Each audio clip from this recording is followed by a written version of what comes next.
apre una nuova stagione al Teatro Trianon Viviani di Napoli, il teatro della canzone napoletana, l'unico, ce l'abbiamo solo uno nel mondo. Trianon Viviani, Piazza Calenda, vi do pure l'indirizzo per venire. Apriamo una nuova stagione bellissima con teatro musicale, quindi musical. Abbiamo fatto l'anno scorso uno spettacolo bellissimo su Scarpetta che abbiamo chiuso l'anno scorso con questo spettacolo che ha avuto un trionfo, e riapriremo con La donna immobile, che è uno spettacolo di Saponaro meraviglioso. Quindi teatro musicale, concerti dei più grandi personaggi artisti della storia della canzone napoletana, ma anche di giovani, che ne so, Tommaso I, Flo, Fiorenza Calogero, ma adesso non me ne ricordo tutti quanti. Insomma, abbiamo dei concerti bellissimi, abbiamo degli spettacoli bellissimi e ci sono anche le conferenze cantate, che voi ora mi direte, ma come, la conferenza cantata non sarà noiosa? No,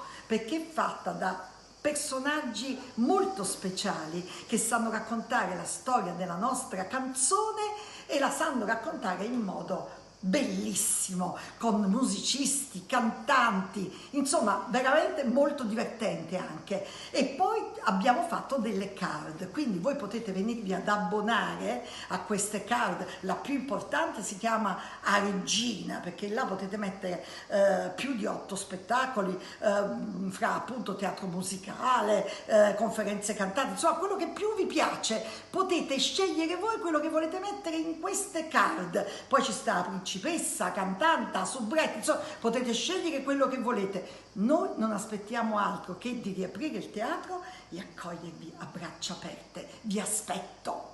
Ah, mi sono dimenticata la cosa più importante, che se vi abbonate entro luglio, se comprate questo card entro la fine luglio, avrete il 10% di sconto. Baci, buona estate!